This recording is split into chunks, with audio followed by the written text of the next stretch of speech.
Welcome to this collection of science fiction short stories all about alien arrivals. I'll be narrating Sweet Tooth by Robert F. Young, Green Grew the Lasses by Ruth Laura Wainwright, The Snare by Richard R. Smith, The Margenes by Marion Allen DeFord, and The Hunters by William Morrison, also known as Joseph Samachson. If you find yourself enjoying the stories, please remember to hit the like button and subscribe for more videos like this one.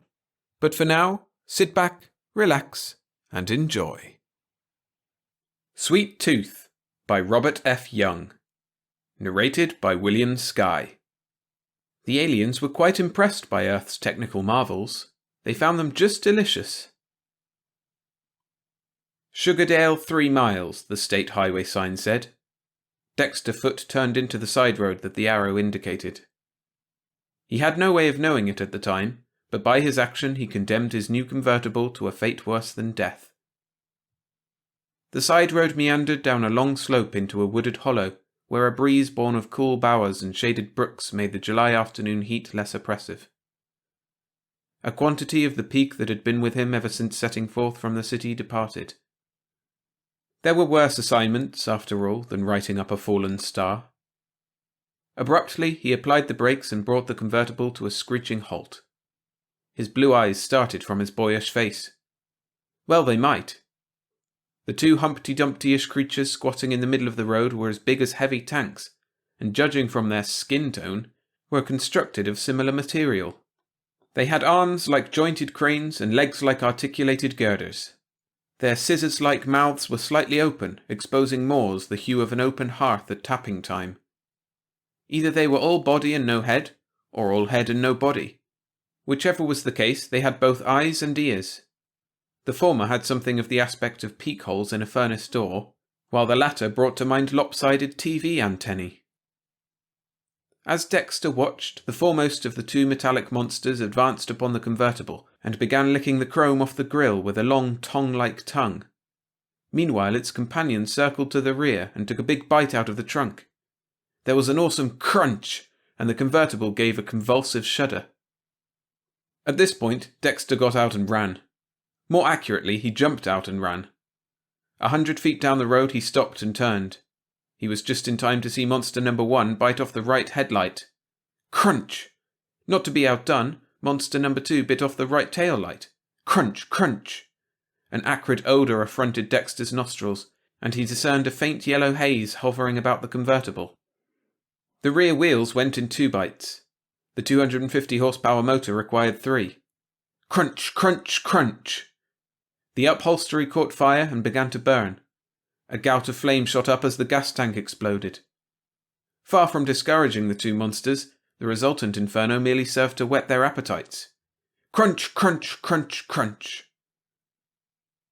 Dexter's shoulders sagged, and the spot next to his heart that the convertible had shared with his best girl gave a spasmodic twinge. Removing his suit coat and slinging it over his shoulder, he turned his back on the grisly repast and set out sadly for Sugardale. He had not gone far before his stalled thought processes got into gear again. The falling star he had been assigned by his editor to write up had been an unusually brilliant one, according to the report the paper had received. Maybe its unusualness did not stop there. Maybe it was something more than a mere meteorite. Certainly the two monsters could not be classified as local woodland creatures. All of which was fine as far as copy was concerned, but it didn't bring his convertible back. Presently he saw 2 sizable deposits of slag at the side of the road, and approaching them more closely, he discovered that they were still warm. Could they be the remains of a previously devoured automobile? He wondered. What an ignominious fate indeed to overtake a car. He looked at the 2 deposits once more before moving on. All he could think of were 2 piles of elephant dung. A mile and a half later, he emerged in a small valley that sported a handful of houses, a scattering of business places, a church or 2, and a goodly number of trees. A roadside sign informed him that he had reached his destination, that its population was 350, and that its speed limit was 20 miles an hour. The population, however, was nowhere in evidence, and the speed limit seemed silly in view of the absence of cars. A scared-looking housewife, upon whose door he knocked, told him he'd probably find the local minion of the law at the Sugardale Inn, sucking up beer the way he always is when he should be out earning his money. The inn turned out to be a sagging 3-story structure in desperate need of a paint job. There was a Model A sedan parked in front of it, the first automobile Dexter had seen. Formerly, the establishment had provided a haven for weary travellers. Now it provided a haven for contented cockroaches. Its fin de siècle bar was a collector's item, and standing at it, 1 foot propped on the brass bar rail, was a lone customer. He was tall and thin, and somewhere in his 60s, and he was wearing blue denim trousers and a blue chambray shirt. There was a lacklustre badge pinned on the fading shirt front, and a beat-up sombrero sat atop the greying head. "Sheriff Jeremiah Smith, at your service," he said calmly when Dexter dashed up to him. He took a sip from the schooner of beer that sat on the bar before him. "Got troubles, have you, young man?" "My car," Dexter said. "I was driving along the road and... Got ate up, did it?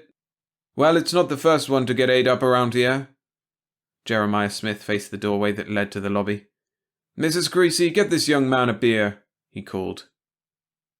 A plump middle-aged woman whose dark hair fell down over her eyes like a thicket came into sight right behind the bar.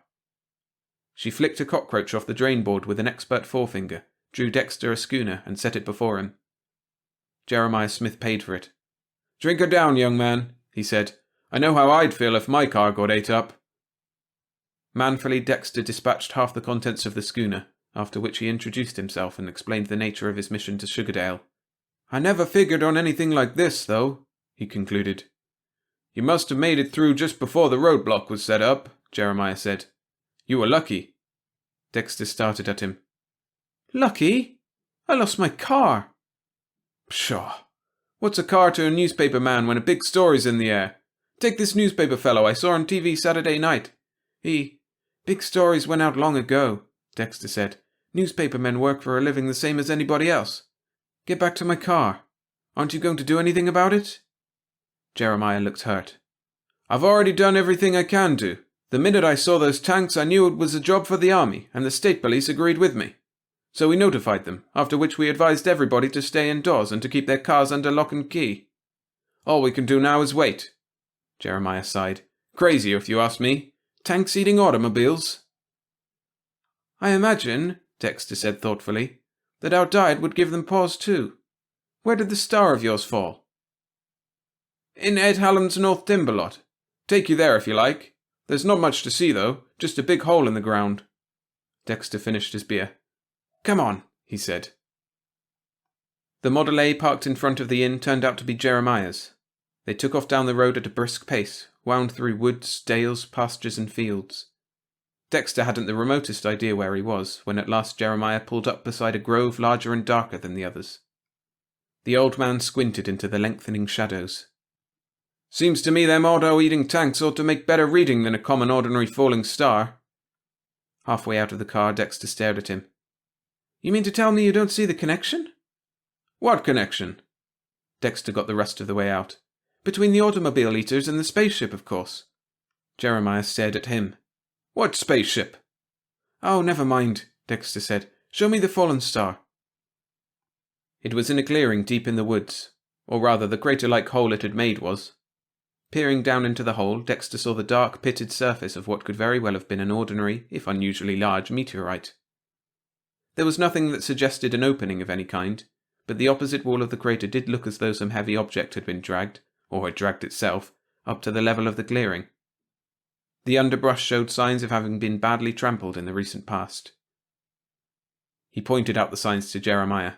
"See how those saplings are flattened? No human being did that. I'll bet if we followed that trail we'd come to the remains of the first car they consumed. Whose car was it, by the way?" "Mrs. Hopkins' new Buick. She just started out for the city on one of her shopping trips. She was so scared when she came running back into town, her hair was standing straight out behind her head. Maybe, though, it was because she was running so fast." Abruptly, Jeremiah leaned forward and squinted at the ground. "Looks almost like a big footprint right there, don't it?" He straightened. "But if the darn thing is a spaceship like you say, how come it buried itself?" "Because whoever or whatever was piloting it didn't, or couldn't, decelerate enough for an orthodox landing," Dexter explained. "Lucky it hit the clearing. If it had hit the trees, you'd have had a forest fire on your hands." Jeremiah looked worried. "Maybe we'd better be getting back to the road. I feel kind of guilty leaving my Model A sitting there all alone." Dexter followed him back through the woods and climbed into the front seat beside him. The road took them to the main highway, and not long thereafter Jeremiah turned off the highway into another road, a familiar road heralded by a familiar sign that said, Sugardale 3 miles. 2 slag deposits marked the spot where once Dexter's proud convertible had stood. He gazed at them sadly as they passed. Suddenly Jeremiah brought the Model A to a screeching halt. The 2 desecrators of the American dream incarnate were in the midst of another repast. The victim this time, judging from the still visible star and the OD colour scheme, was an army staff car. The grille and the motor were already gone, and half of the roof was missing. Yellow haze enshrouded the sorry scene, and the countryside was resounding to a series of horrendous crunches. "Do you think if I sort of zoomed by we could make it?" Jeremiah asked. "I hate to go all the way around the other way." "I'm game if you are," Dexter said. Zoom! The 2 monsters didn't even look up. "You'd think my Model A wasn't good enough for them," Jeremiah said peevishly. "Count your blessings. Look, there's someone up ahead." The someone turned out to be a 2-star general, a chicken colonel, and an enlisted man. Jeremiah stopped and the trio climbed into the back seat. "Ate your staff car, did they, General?" he chuckled, taking off again. "Well, that's the way it goes." "The name," said the general, whose middle-aged face had a greenish cast, "is General Longcomb, and I was on my way to Sugardale to reconnoiter the situation before committing any troops to the area. This is my aide, Colonel Mortby, and my driver, Sergeant Wilkins." "Sheriff Smith at your service," said Jeremiah. "This here's Dexter Foote, who came to Sugardale to do a big story on our falling star." "Tell me about these VEMs of yours, Sheriff," General Longcomb said. Jeremiah twisted around. "VEMs?" "Vehicle-eating monsters," Colonel Mortby interposed. He was a small man with a pleasant youthful face. "It's standard army operating procedure to give an object a name before investigating it." "Oh." Jeremiah twisted back again, saved the Model A from going into the ditch with a Herculean yank on the wheel. "Well, Dexter here seems to think that our falling star is a spaceship, and that they landed in it, and I'm inclined to believe he's right." "After seeing the VEMs in person, I'm inclined to believe he's right myself," Colonel Mortby said. "I think that what we have to do with here," he went on presently when the general made no comment, "is a form of metal-based life capable of generating an internal temperature of at least 3,000 degrees Fahrenheit. The acrid odour they give off while feasting probably arises from a substance analogous to our gastric juices, which their heat-resistant stomachs supply to accomplish digestion, only in this case digestion consists primarily in melting down the metal they consume and in isolating its waste matter, after which the pure metal is reprocessed into body tissue and the waste matter is thrown off in the form of slag. I think we might go so far as to call them a couple of animate open hearths." Dexter had turned around in the front seat and was looking at the colonel admiringly. "I think you've hit the nail right on the head, sir," he said. General Longcomb was scowling. "We're here to survey the situation, Colonel, not to jump to conclusions." He addressed the back of Jeremiah's weather-beaten neck. "I trust we'll have no trouble finding suitable accommodations in Sugardale, Sheriff." "Mrs. Creasy will be glad to put you up at the inn, if that's what you mean," Jeremiah said. Mrs. Creasy was more than glad. Indeed, from the way she looked at the 2 officers and the NCO through her thicket of hair, you would have thought they were the first roomers she'd had in months, discounting the cockroaches, of course. The general said petulantly, "Let's get down to business, Colonel. I want an armoured company brought up immediately, and I want the Fallen Star area put off limits at once. Have the sheriff show you where it is." He turned to Sergeant Wilkins. "Sergeant, get on the phone as soon as the colonel gets off it, and arrange for my personal Cadillac to be delivered here first thing." After phoning his paper, Dexter headed for the dining room and sat down beside General Longcomb.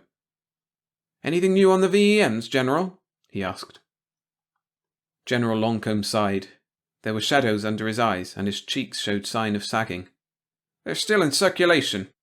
Scared the wits out of a couple of teenagers and ate their hot rod. We've got them under constant surveillance, of course, and what with all the underbrush they trample, it's easy enough to track them. But we can't stop them. They eat our gas grenades and our fragmentation grenades, and they're impervious to our tank killers and our anti-tank mines. A small A-bomb would take care of them nicely, but even assuming there's an area around here large enough and isolated enough to permit us to use an A-bomb, there's no way of herding them into it." "It just so happens that there is such an area," Jeremiah Smith said. "Tilson Valley, about 10 miles south of here. You'd have to vacate old man Tilson, of course, but he'd be glad to go if you made it worth his while. He hasn't grown a thing but weeds anyway since he got his pension. Just sits around all day and sucks up beer." "But there's still no way of getting the VEMs out there," General Longcomb objected. "Tell me, General," Dexter said, "have they eaten any of your jeeps or trucks or personal carriers?" General Longcomb shook his head. "They've had plenty of opportunity to, too." "I have a theory," Dexter said. The look that promptly settled on General Longcomb's face made no bones about what he thought of presumptuous young reporters with theories. Colonel Mortby, however, was considerably less biased. "It won't do any harm to listen to what he's got to say, sir," he pointed out, "and it may even do some good. It'll be at least a day before the ship is excavated, and even then we may not know any more about the sort of life forms we're dealing with than we do now." Dexter needed no further invitation. "I think it's pretty clear by now," he began, "that our two visitors from Planet X aren't attracted by metal in just any old form at all, but by metal in the form of new, or nearly new, automobiles. This strongly suggests that their landing was unpremeditated, because if it had been premeditated, they would have come down in a section of the country where such metallic concoctions are in plentiful supply, near a city or a large town, or close to a heavily travelled throughway. But what is it about these new cars of ours that they find so irresistible? Let's try an analogy. Suppose that one of us has gone into a bakery to buy a birthday cake, and that money is no object. Which cake is he most likely to buy? The answer is obvious, the one with the most visual appeal. To return to our visitors from Planet X, suppose that all their lives they've been eating metal in various but uninspired ingot forms, the metallic equivalents, let's say, of beans and bread and hominy grits. Now suppose they find their way to another planet, where visual appeal and metallic creation is a major occupation, and suppose that shortly after disembarking from their spaceship, they come upon a new convertible. Wouldn't they react in the same way we would react if all our lives our diet had been confined to beans and bread and hominy grits, and we travelled to another planet, disembarked, and came upon a delicious birthday cake just begging to be eaten? Wouldn't they make pigs of themselves and start looking for more cakes? But if it's the ornate nature of our late-model cars that attracts them, why did they eat the staff car? Colonel Mortby asked. And why did they eat the teenager's hot rod and our gas and fragmentation grenades?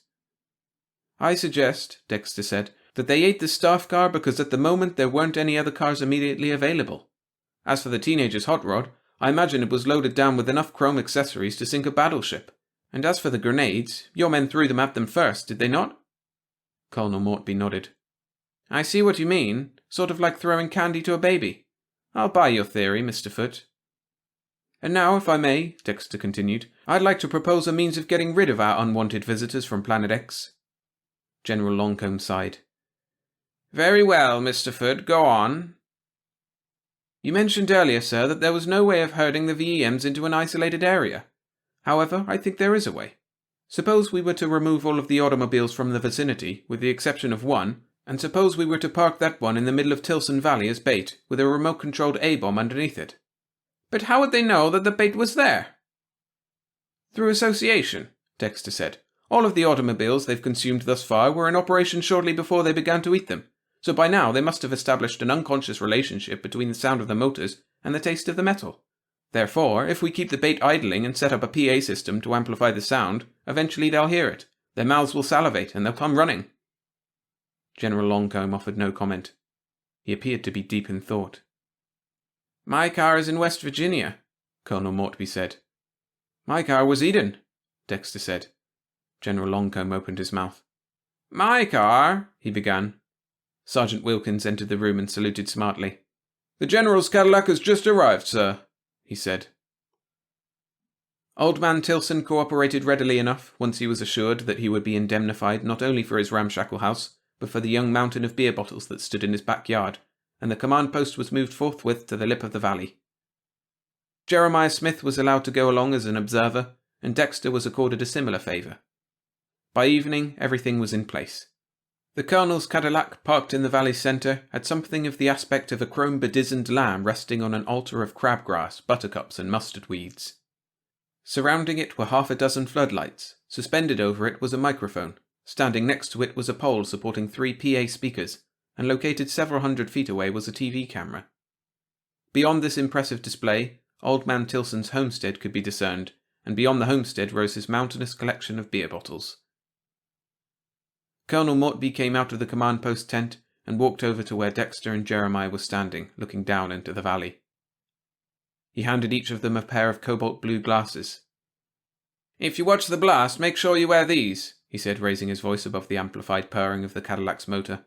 "You'll be glad to hear that the 2 VEMs are already on their way, Mr. Foote. Our walkie-talkie squad just called in. However, the creatures move so slowly that they probably won't be here before dawn." Dexter came out of a brown study. "One thing still bugs me," he said. "Why should 2 members of a race of extraterrestrials technically intelligent enough to build spaceships behave like a pair of gluttonous savages the minute they land on another planet?" "But you explained that," Jeremiah pointed out. "They just can't resist eating American automobiles." "I'm afraid I got carried away by my analogy. Civilized beings simply don't go running across the countryside the minute they land and start grabbing up everything that strikes their eye. They make contact with the authorities first, and then they go running across the countryside and start grabbing up everything that strikes their eye." Colonel Mortby grinned. "You've got a good point there, Mr. Foote. Well, I'm going to see if I can't grab 40 winks or so. It's been a trying day." "Me too," Jeremiah said, heading for his Model A.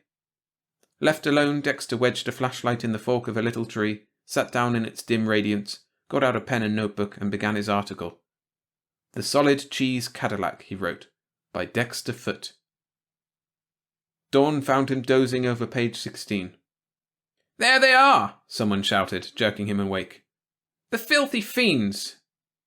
The someone was General Longcomb. Joining him, Dexter saw the 2 VEMs. They were moving relentlessly across the valley floor toward the helpless Cadillac. Jeremiah came up, rubbing his eyes. Colonel Mortby could be discerned through the entrance of the command post tent, leaning over a technician's shoulder. The 2 VEMs reached the Cadillac and began licking off the chrome with their long, tongue-like tongues. General Longcomb went wild. He waved his arms. "Monsters!" he screamed. "I'll blow you to Kingdom Come personally!" and stomped into the tent. Dexter and Jeremiah started to put on their cobalt blue glasses. Abruptly thunder sounded, and a shadow darkened the land. Looking skyward, Dexter saw it. The ship. The saucer. Whichever word you cared to apply to it. But whichever noun you chose, you had to prefix it with the adjective gigantic, for the ventral hatch alone, which had just yawned open, was large enough to accommodate the Sugardale Methodist Church. In the command post tent, the general, as yet unaware of the UFO's presence, was giving the countdown in an anguished voice. 2! In the valley, the 2 VEMs were trying vainly to extricate themselves from a huge metallic net that had dropped over them. 1! On the lip of the valley, Dexter Foote was grappling with an insight. 0! Pfft. "It wasn't a dud after all," General Longcomb said. "They cancelled out the chain reaction with some kind of a ray. I wonder." He shook his head wistfully. "What a weapon, though." He and Colonel Mortby and the tech were standing by the chrome-stripped carcass of the Cadillac. Dexter and Jeremiah had just come up. "My theory turned out to be a little bit off-center," Dexter said. "You see, I overlooked the possibility that our children aren't necessarily the only galactic small fry who run away from home and get themselves in Dutch. My birthday cake analogy still holds true, but I would have done better to have compared our late model automobiles to appetizing candy bars, or Easter baskets filled with jelly beans and chocolate chickens." The general regarded him blankly. "I'm afraid I don't follow you at all, Mr. Foote." "Did you ever turn a pair of hungry kids loose in a candy store, sir?" Understanding came into General Longcomb's eyes then, and he turned and gazed sadly at his chromeless Cadillac. "I wonder if they have castor oil on Planet X," he said. "I bet they have its equivalent," grinned Dexter Foote. Green Grew the Lasses by Ruth Laura Wainwright. Narrated by William Skye. Since evils cancel out, avoid odd numbers of them, even if you have to get an odder one. The September evening was hot and humid, and Helen Raymond, watching her husband pace nervously about the living room, grew tenser by the minute. Robert would walk up to an open window, sniff abstractedly, move to the next window, and repeat the performance. "For goodness sakes, Robert, what are you snuffling about?" she finally demanded in exasperation. She had been on edge ever since her cousin Dora had arrived that afternoon. Dora had lost another of a long succession of short-lived jobs and, as usual, had descended on them without warning for an indefinite visit. Wasn't it enough to have to bear, that and the heat too, without Robert's acting up? Smoke's getting worse all the time, Robert complained. Dora lifted her nose to sniff daintily. It is an odd smog. Now, in New York we don't... Her voice trailed off and left the sentence hanging as she drew in another sample of the night air. Helen sniffed too. We look like a bunch of rabbits, she thought irritably. But Dora was right. It was an odd smog, sort of sweet and bitter at the same time. Not sulphuric like most of the smog they were used to, or the spoiled onions frying in rancid fat smell of oil wells when the wind was off the land. This odour made her think of rank tropical weeds, a jungle miasma, though she had never been near a jungle. There was something familiar about it, though, and then she remembered that her hands had smelled like that the morning after she had weeded the tiny garden alongside their house. The flower bed had been cluttered with weeds of a kind she had never seen before, horrible-looking things. Could they be the cause of that awful smell? They had sprung up everywhere lately, and while she had pulled them out of their own garden, they were growing all over, and she couldn't very well weed the whole town, could she? Wait, I want to get something, she said and ran outdoors. She came back with a sample of the weed, one that she pulled from the garden of the vacant house next door. The plant was about a foot high, with a straight, stiff stem of a bright metallic green, with a single row of inch-wide rosettes of chartreuse leaves or petals down one side of the stem. There could be no doubt about its being the cause of the unpleasant odour, and Helen held it out at arm's length. What the heck is that? Robert asked. Smell, she said. Phew, so that's it. What is it anyway? Helen shook her head. Never saw anything like it until recently.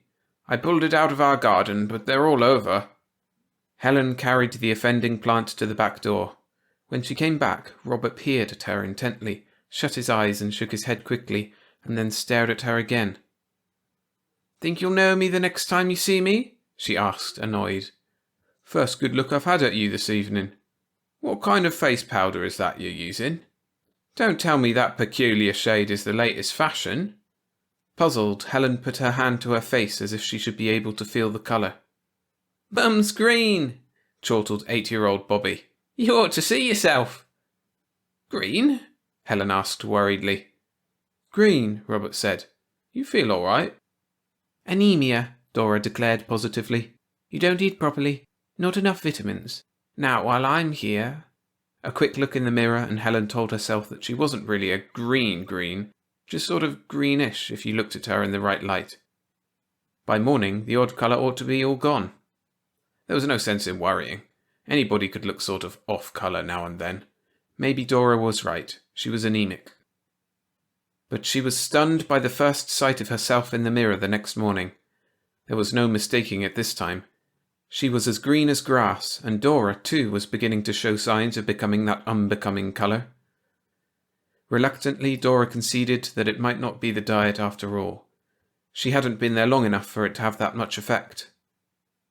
Robert and Bobby were still shockingly normal.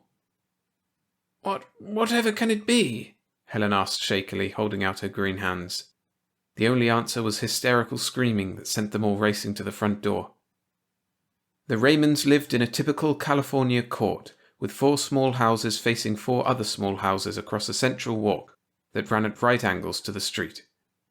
On this walk, most of the tenants were now gathered, and the Raymonds and Dora joined them. Helen didn't know whether to feel relieved or more dismayed when she saw that all the women and girls were as green as she, and just as terrified. Someone, of course, had called the police, and a prowl car hummed to a stop at the curb. A harassed, white-faced policeman leaned out of the window. We're doing all we can, he called. It's like this all over town. Don't know yet what caused it, but we're investigating. The car sped away. It was soon apparent that only Mimosa Beach was affected. Why, no one could guess. Some said it was all a publicity stunt of some kind, advertising a movie or television show, or a chlorophyll product, perhaps, but they couldn't explain how it worked, or why only women and girls were affected. And how could it possibly help sell anything? Overnight, Mimosa Beach became famous and infested with reporters and colour photographers, all male. There would have been a mass exodus if there had been any place to go, but other communities, fearing that their womenfolk would catch the greenness like measles, refused to let them in. Besides, in Mimosa Beach they had the dubious comfort of all being alike, while elsewhere they would have been freaks. There was so little they could do to make themselves look attractive. The cosmetics they had, or that were available, were all wrong. But they did the best they could, though there was no hiding that ghastly green complexion. "What a shame your hair isn't red," Dora said one day to Helen. "Amy Olsen, now her hair really goes with green skin." Cocking her head to one side, she studied the younger woman intently. "Your hair, that mousy brown. Wonder if we couldn't touch it up just a wee bit." Helen clenched her teeth against the coy, criticizing voice. "I'm not the flamboyant type," she said. Dora was as green as Helen by this time, and it certainly wasn't a bit more becoming to her. She seemed to be enjoying the publicity, though. Besides, it gave her a good excuse for not leaving. If only the greenness had come before Dora, they might have been spared one calamity. 4 girls moved into the house next to the Raymonds, the last house in the row. Neither the Raymonds nor Dora noticed that they had moved in. They came so quietly. The houses in the court were furnished, and they must have paid the rent, obtained the keys, and walked in, all settled as soon as they closed the door behind them. It wasn't until they rang the Raymonds' doorbell in the early evening that anyone in the household was aware of them. "We move next door," one of them said brightly to Helen when she answered the door. "We come see you, get acquainted. We come in?" "Of course," Helen said, and they trooped in. "We're the Raymonds, and this is my cousin, Dora Hastings." The new neighbour who had spoken first pointed to her companions one by one. "Patricia Pontiac," she said. "Clara Ford. Mary Maroon. Me," poking a thumb at her own midriff. "Jack Jones." "Jack Jones?" Helen repeated. "That's a man's name." "Man?" the girl asked blankly. "Man," Robert said impatiently. "Like me." The 4 girls noticed him for the first time, and then they saw Bobby. They stared at the two of them, their mouths slightly open, their eyes wide with horror. They drew closer to each other as if for protection, and shivered. Robert and Bobby looked at each other in bewildered embarrassment. "My husband and son," Helen said tartly. Did these odd creatures think all males were wolves, including 8-year-old Bobby? That colour," Mary Maroon quavered. "Not green." "Only dames are green," Bobby scornfully said. "Imagine," Dora tittered nervously, "afraid of Robert and Bobby." "Won't you sit down?" Helen asked. This nonsense of being scared of her menfolk had gone on long enough. She didn't want them to sit down. She wanted them to go. But she could hardly ask them to do that. Naturally, they sat down. Bobby turned on the television for a space opera, and the 4 new neighbours watched it avidly. When the spaceship landed on what was supposed to be Venus, they giggled behind their hands and looked at each other sidewise. Hadn't they ever seen a show like that before? What was so unusually funny about this one? When the commercial came on, Robert turned off the sound. Mary Maroon looked at Bobby and then at Helen, who was sitting with her arm around her son. "You baby?" she asked. Helen smiled proudly. "Yes, this is my baby." Bobby squirmed indignantly. Mary Maroon then turned to Robert. "You got baby?" Robert said. "Sure, this is my baby," patting Bobby on the knee. To Helen he muttered, "What does she think anyway?" The 4 stared at Robert and Bobby and Helen in such obvious confusion that Robert jumped up nervously to turn the sound back on. After the girls had gone home, Bobby was sent off to bed, and Robert, loosening his tie, demanded, "What's the matter with them anyhow? Do they have to stare at me as if I were a damned biological error? Don't they know what a man is, for heaven's sake?" "Really, Robert," Dora protested, blushing a deeper green. "Well, for gosh sakes." "Those names," Helen said. "Clara Ford, that's not too bad. I'm not so sure about Mary Maroon." Dora nodded. "Mary White, Mary Black, so why not Mary Maroon?" "But Patricia Pontiac," Helen threw up her hands. "They must have made that one up. But Jack Jones?" "Crazy if you ask me," Robert said, pretending they were scared of me and Bobby. "There's a Patricia beauty shop next to the Pontiac agency," Dora suggested. "Maybe—" "Funny way to get a name," Where the heck are they from? Robert wondered. Must be from right here in town, Helen reminded him. Otherwise they wouldn't be green. You know, the greenness looks sort of natural on them, Dora said thoughtfully. Well, think I'll go to bed. After she had gone, Helen said wistfully in a whisper, If only awful things could sort of counteract each other the way some poisons do. She started making up the Davenport bed. Dora had their room. First Dora's coming, and now turning green, and now those crazy girls right next door. But 3 poisons? No, it wouldn't come out even. It was a day or 2 later when Helen found her new neighbours working in their little flower bed alongside their house. They were busily transplanting weeds of the kind responsible for the unpleasant odour. For goodness sake! Helen exclaimed, disgusted. What in the world do you want with that stuff? Why, it took the rest of us here in the court days to get it all out, and now you want to bring it back. Throw it away. Oh, no, Patricia Pontiac objected, holding a bunch of the weeds against her heart protectingly. It's faneweed. You mean you've seen the stuff before? Patricia nodded. We have it all over where we came from. Must have faneweed. But you couldn't have come from someplace else, Helen pointed out. You wouldn't be green if you did. All green where we come from, Mary Maroon said. I don't know where that stuff, faneweed you call it, came from, Helen said, refusing to pay any attention to their claim that they came from someplace else where everyone was green. There just wasn't any such place. We dropped seed other time we come, Patricia said. Then she added indignantly, You no believe we come from other place? What other place? Asked Helen with weary politeness. You call it Venus. That picture the other night, Clara Ford giggled. Not like Venus at all. So funny. Helen could stand no more. So are you, she said rudely and went into the house.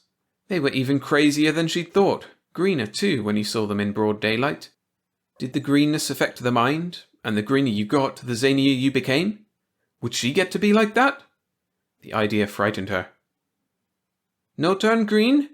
Patricia Pontiac asked Robert plaintively one day, as if she were blaming him for her bewilderment.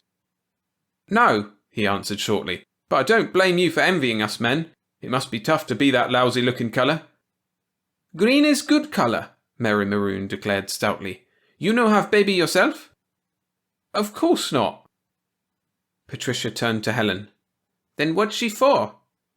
Hey, Robert corrected, and then added sarcastically. Papa works to buy baby shoes. Now, does that answer your question? Helen sighed. There was just no use trying to explain anything to those 4 girls.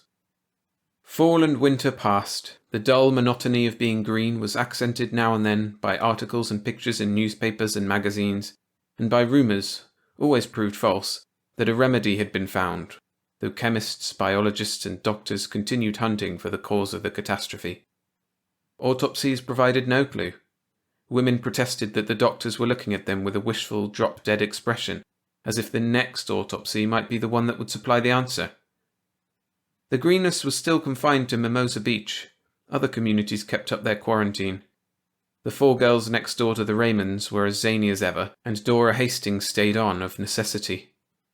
And then the monotony was broken by greater calamities. First, there was the matter of Patricia Pontiac's approaching motherhood. While this, of course, made no difference as far as the town was concerned, Dora was greatly perturbed, and ever being one to insist on others keeping within the limits of her own narrow paths, she took the girl to task. Patricia, she insisted sternly, there simply must be a man to blame for your condition. You must marry him. Think of the baby. You want him to be fatherless? Fatherless? Him? Patricia repeated, frowning in perplexity. What you talking about? My little baby girl all mine. This man business I don't understand. Nonsense. You're just trying to pretend innocence. Oh, give it up, Dora, Helen urged wearily. She doesn't know what you're talking about. Dora raised sceptical eyebrows. In her condition? After that, Dora went around with a great air of virtue, condescending to help the wayward. It must be a burden, Helen felt, to have to feel superior because of other people's faults. Such a negative sort of superiority. During the next few weeks, Dora had plenty of chance to feel superior. Other unmarried girls and women besides Patricia became pregnant, and, like Patricia, They insisted no man was responsible. But they were not complacent about it the way Patricia was. To them it was an indignity they did not deserve. "What's this town coming to, anyway?" Dora demanded. "Parthenogenetic births, maybe," Helen ventured. "No one would have believed that we'd turn green, but we did. Honestly, Dora, I'm getting so I'd believe almost anything in this nightmare existence of ours, even that you are about to have a baby." "That," Dora rejoined acidly, "is not at all likely. But are you trying to imply that our turning green could have something to do with these shameful births?" "I didn't say that, but you could be right." "Humph!" Dora snorted. "A lot of nonsense." The four girls were in the Raymonds' living room one afternoon, a week later, talking with Helen, when Dora, who had been feeling ill and had gone to the doctor's, walked in. She glared at the four girls. "I'm going to have a baby," she accused them. Helen drew her breath in sharply. "Oh no, not you too." "Of course," Clara Ford said complacently. "Everyone have babies, except Robert and Bobby and the ones like them.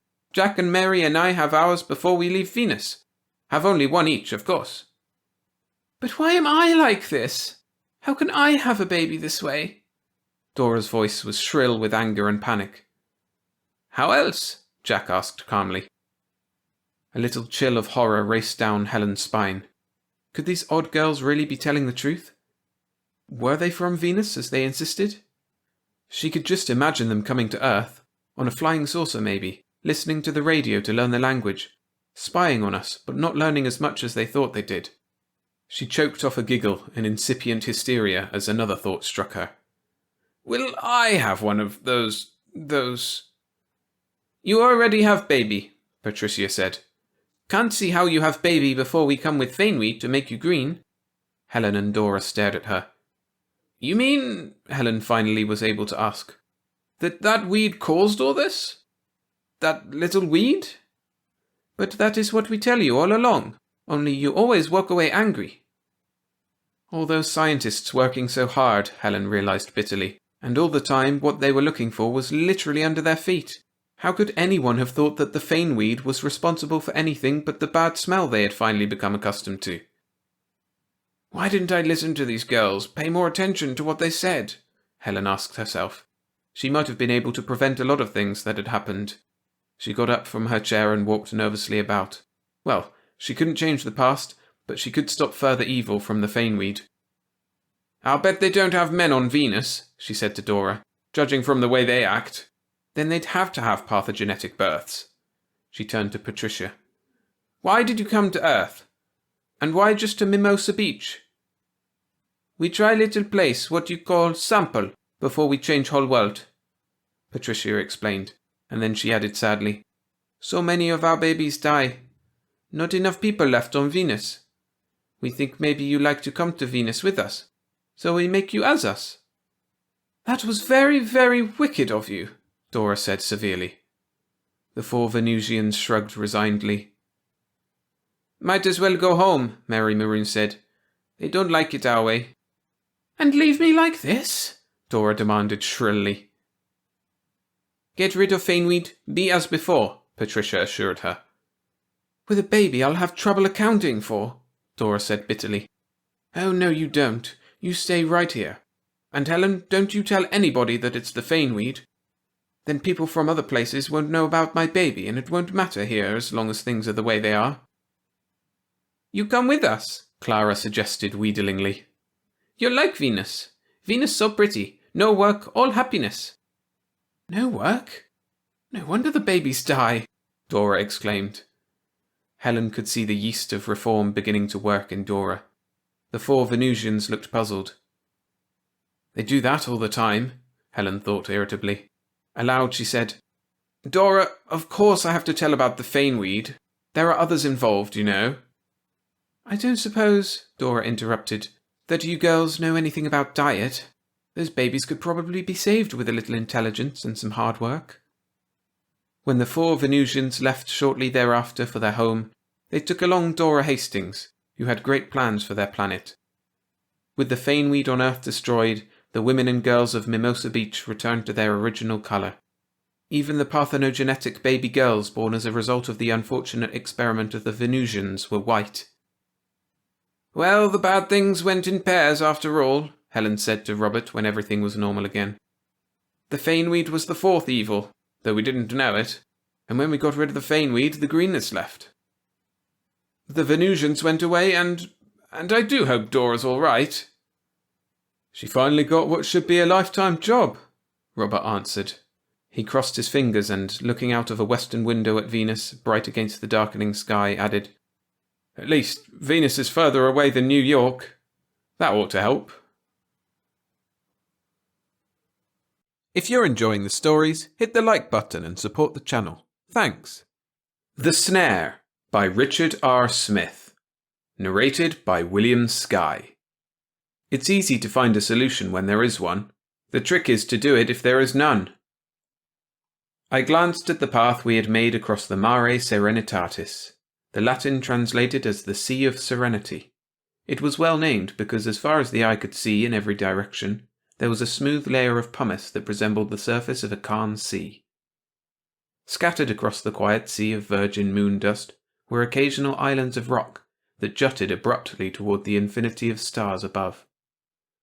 Considering everything, our surroundings conveyed a sense of serenity like none I had ever felt. Our bounding path across the level expanse was clearly marked. Because of the light gravity, we had leaped high into the air with each step, and every time we struck the ground, the impact had raised a cloud of dust like pumice. Now the clouds of dust were slowly settling in the light gravity. Above us, the stars were cold, motionless, and crystal clear. Indifferently, they sprayed a faint light on our surroundings, a dim glow that was hardly sufficient for normal vision and was too weak to be reflected toward Earth. We turned our headlamps on the strange object before us. 5 beams of light illuminated the smooth shape that protruded from the moon's surface. The incongruity was so awesome that for several minutes we remained motionless and quiet. Miller broke the silence with his quavering voice. Strange someone didn't notice it before. Strange? The object rose 1/4 of a mile above us, a huge curving hulk of smooth metal. It was featureless, and yet conveyed a sense of alienness. It was alien, and yet it wasn't a natural formation. Something had made the thing, whatever it was. But was it strange that it hadn't been noticed before? Men had lived on the moon for over a year, but the moon was vast, and the Mare Serenitatis covered 340,000 square miles. What is it? Marie asked breathlessly. Her husband grunted his bafflement. Who knows? But see how it curves? If it's a perfect sphere, it must be at least 2 miles in diameter. If it's a perfect sphere, Miller suggested, most of it must be beneath the moon's surface. Maybe it isn't a sphere, my wife said. Maybe this is all of it. Let's call Luna City and tell the authorities about it. I reached for the radio controls on my suit. Kane grabbed my arm. No, let's find out whatever we can by ourselves. If we tell the authorities, they'll order us to leave it alone. If we discover something really important, we'll be famous. I lowered my arm. His outburst seemed faintly childish to me, and yet it carried a good measure of common sense. If we discovered proof of an alien race, we would indeed be famous. The more we discovered for ourselves, the more famous we'd be. Fame was practically a synonym for prestige and wealth. All right, I conceded. Miller stepped forward, moving slowly in the bulk of his spacesuit. Deliberately, he removed a small torch from his side and pressed the brilliant flame against the metal. A few minutes later, the elderly mineralogist gave his opinion. It's steel, made thousands of years ago. Someone gasped over the intercom. Thousands of years? But wouldn't it be in worse shape than this if it was that old? Miller pointed at the small cut his torch had made in the metal. The notch was only 1/4 of an inch deep. I say steel because it's similar to steel. Actually, it's a much stronger alloy. Besides that, on the moon, there's been no water or atmosphere to rust it. Not even a wind to disturb its surface. It's at least several thousand years old. We slowly circled the alien structure. Several minutes later, Kane shouted, Look! A few feet above the ground, the structure's smooth surface was broken by a circular opening that yawned invitingly. Kane ran ahead and flashed his headlamp into the dark recess. There's a small room inside, he told us, and climbed through the opening. We waited outside and focused our lamps through the 5-foot opening to give him as much light as possible. Come on in, Marie, he called to his wife. This is really something. It must be an alien race. There's all kinds of weird drawings on the walls and gadgets that look like controls for something." Briefly, my lamp flickered over Marie's pale face. Her features struggled with two conflicting emotions. She was frightened by the alienness of the thing, and yet she wanted to be with her husband. She hesitated momentarily, then climbed through the passage. "You want to go in?" my wife asked. "Do you?" "Let's." I helped Varana through the opening, climbed through myself, and turned to help Miller. Miller was 60 years old. He was an excellent mineralogist, alert mentally, but with a body that was almost feeble. I reached out to help him as he stepped into the passageway. For a brief second he was framed in the opening, a dark silhouette against the star-studded sky. The next second he was thrown 20 yards into the air. He gasped with pain when he struck the ground. "Something pushed me." "Are you all right?" "Yes." He had fallen on a spot beyond our angle of vision. I started through the passage, and struck an invisible solid wall. My eyes were on the circular opening. A metal panel emerged from a recess on one side and slid across the passage. The room darkened with the absence of starlight. "What happened?" "The door to this damn place closed," I explained. "What?" Before we could recover from the shock, the room filled with a brilliant glare. We turned off our lamps. The room was approximately 12 feet long and 9 feet wide. The ceiling was only a few inches above our heads, and when I looked at the smooth, hard metal, I felt as if I were trapped in some alien vault. The walls of the room were covered with strange drawings and instruments. Here and there, kaleidoscopic lights pulsed rhythmically. Kane brushed past me and beat his gloved fists against the metal door that had imprisoned us. "Miller!" "Yes?" "See if you can get this thing open from the outside." I knelt before the door and explored its surface with my fingers. There were no visible recesses or controls. Over the intercom network, everyone's breath mingled and formed a rough, harsh sound. I could discern the women's quick, frightened breaths that were almost sobs. Kane's breath was deep and strong. Miller's was faltering and weak. "Miller, get help!" "Oh!" The sound of his breathing ceased. We listened intently. "What happened to him?" "I'll phone Luna City." My fingers fumbled at the radio controls and trembled beneath the thick gloves. I turned the dials that would connect my radio with Luna City. Static grated against my eardrums. Static! I listened to the harsh, erratic sound, and my voice was weak by comparison. "Calling Luna City." "Static!" Kane echoed my thoughts. His frown made deep clefts between his eyebrows. "There's no static between interlunar radio." Varana's voice was small and frightened. "That sounds like the static we hear over the bigger radios when we broadcast to Earth." "It does," Marie agreed. "But we wouldn't have that kind of static over our radio unless—" Varana's eyes widened until the pupils were surrounded by circles of white. "Unless we were in outer space." We stared at the metal door that had imprisoned us, afraid even to speak of our fantastic suspicion. I deactivated my radio. Marie screamed as an inner door opened to disclose a long, narrow corridor beyond. Simultaneous with the opening of the second door, I felt air press against my spacesuit. Before, our suits had been puffed outward by the pressure of air inside. Now our spacesuits were slack and dangling on our bodies. We looked at each other, and then at the inviting corridor beyond the open door. We went single file, first Kane, then his wife Marie. Varana followed next, and I was the last. We walked slowly, examining the strange construction. The walls were featureless, but still seemed alien. At various places on the walls were the outlines of doors without handles or locks. Kane pressed his shoulder against a door and shoved. The door was unyielding. I manipulated the air vent controls of my spacesuit, allowed a small amount of the corridor's air into my helmet, and inhaled cautiously. It smelled all right. I waited and nothing happened. Gradually, I increased the intake, turned off the oxygenating machines, and removed my helmet. "Shut off your oxy," I suggest. "We might as well breathe the air in this place and save our supply. We may need the oxygen in our suits later." They saw that I had removed my helmet and was still alive, and one by one removed their own helmets. At the end of the corridor, Kane stopped before a blank wall. The sweat on his face glistened dully. His chest rose and fell rapidly. Kane was a pilot, and one of the prerequisites for the job of guiding tons of metal between Earth and the Moon was a good set of nerves. Kane excited easily. His temper was fiery, but his nerves were like steel. "The end of the line," he grunted. As though to disprove the statement, a door on his right side opened soundlessly. He went through the doorway as if shoved violently by an invisible hand. The door closed behind him. Marie threw herself at the door and beat at the metal. "Harry!" Verana rushed to her side. Another door on the opposite side of the corridor opened silently. The door was behind them. They didn't notice. Before I could warn them, Marie floated across the corridor, through the doorway. Verana and I stared at the darkness beyond the opening, our muscles frozen by shock. The door closed behind Marie's screaming, struggling form. Verana's face was white with fear. Apprehensively, she glanced at the other doors that lined the hall. I put my arms around her, held her close. "Anti-gravity machines, force rays," I suggested worriedly. For several minutes we remained motionless and silent. I recalled the preceding events of the day, searched for a sense of normality in them. The Kanes, Miller, Verana and I lived in Luna City with hundreds of other people. Mankind had inhabited the moon for over a year. Means of recreation was scarce. Many people explored the place to amuse themselves.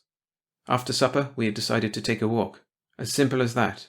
A walk on the moon. We had expected only the familiar craters, chasms, and weird rock formations. A twist of fate, and here we were, imprisoned in an alien ship. My legs quivered with fatigue, my heart throbbed heavily. Verana's perfume dizzied me. No, it wasn't a dream. Despite our incredible situation, there was no sensation of unreality. I took Verana's hand and led her down the long corridor, retracing our steps. We had walked not more than 2 yards when the rest of the doors opened soundlessly. Verana's hand flew to her mouth to stifle a gasp. 6 doors were now open. The only 2 that remained closed were the ones that the Kanes had unwillingly entered. This time, no invisible hand thrust us into any of the rooms. I entered the nearest one. Verana followed hesitantly.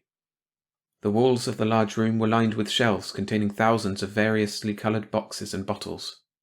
A table and 4 chairs were located in the centre of the green plastic-like floor. Each chair had no back, only a curving platform with a single supporting column. "Ed!" I joined Verana on the other side of the room. She pointed a trembling finger at some crude drawings. "The things in this room are food." The drawings were so simple that anyone could have understood them. The first drawing portrayed a naked man and woman removing the boxes and bottles from the shelves. The second picture showed the couple opening the containers. The third showed the man eating from one of the boxes and the woman drinking from a bottle. "Let's see how it tastes," I said. I selected an orange-coloured box. The lid dissolved at the touch of my fingers. The only contents were small cubes of a soft orange substance. I tasted a small piece. "Chocolate! Just like chocolate!" Verana chose a nearby bottle and drank some of the bluish liquid. "Milk!" she exclaimed. "Perhaps we'd better look at the other rooms," I told her.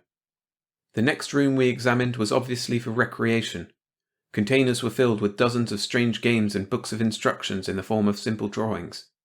The games were foreign, but designed in such a fashion that they would be interesting to Earthmen. 2 of the rooms were sleeping quarters. The floors were covered with a spongy substance and the lights were dim and soothing. Another room contained a small bathing pool, running water, waste disposal units, and yellow cakes of soap. The last room was an observatory. The ceiling and an entire wall were transparent. Outside, the stars shone clearly for a few seconds, then disappeared for an equal time, only to reappear in a different position. "Hyperspace drive," Verana whispered softly. She was fascinated by the movement of the stars. For years our scientists had sought a hyperspatial drive to conquer the stars. We selected a comfortable chair facing the transparent wall, lit cigarettes and waited. A few minutes later, Marie entered the room. I noticed with some surprise that her face was calm. If she was excited, her actions didn't betray it. She sat next to Verana. "What happened?" my wife asked. Marie crossed her legs and began in a rambling manner, as if discussing a new recipe.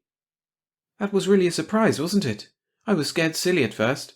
That room was dark, and I didn't know what to expect. Something touched my head, and I heard a telepathic voice." "Telepathic?" Verana interrupted. "Yes. Well, this voice said not to worry, and that it wasn't going to hurt me. It said it only wanted to learn something about us. It was the oddest feeling. All the time this voice kept talking to me in a nice way and made me feel at ease, and at the same time I felt something search my mind and gather information. I could actually feel it search my memories. What memories? I inquired. She frowned with concentration. Memories of high school, mostly. It seemed interested in English and history classes. And then it searched for memories of our customs and lives in general. Kane stalked into the room at that moment, his face red with anger. "Do you know where we are?" he demanded.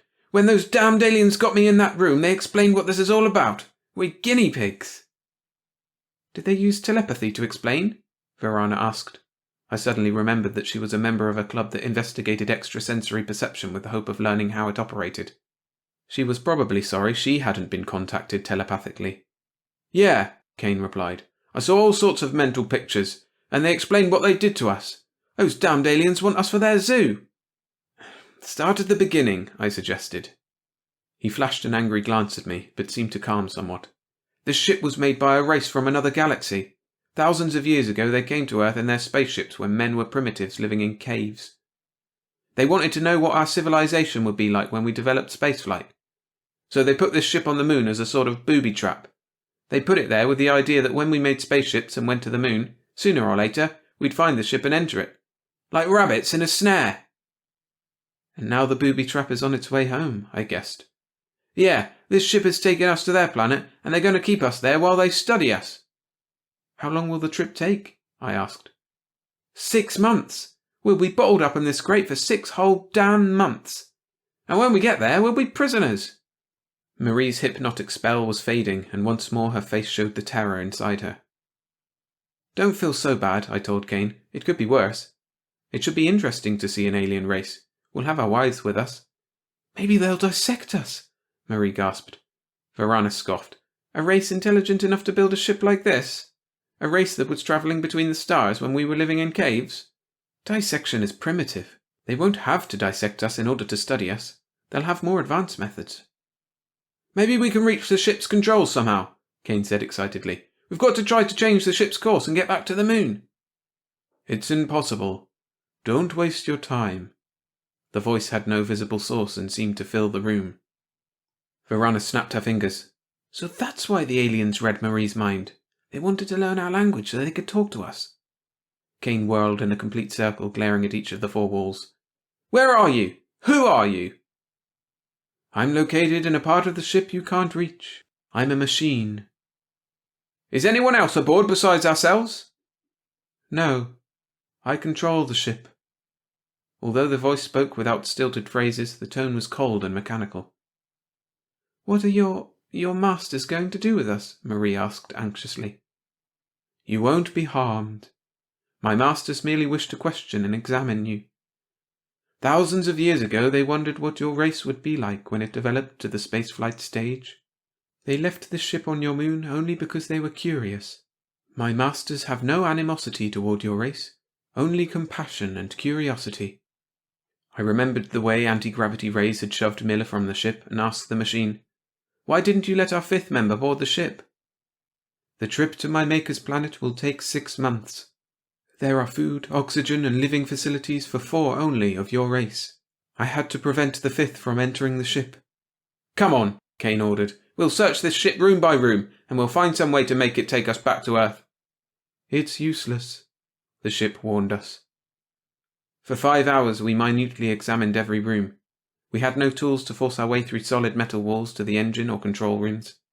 The only things in the ship that could be lifted and carried about were the containers of food and alien games. None were sufficiently heavy or hard enough to put even a scratch in the heavy metal. 6 rooms were open to our use.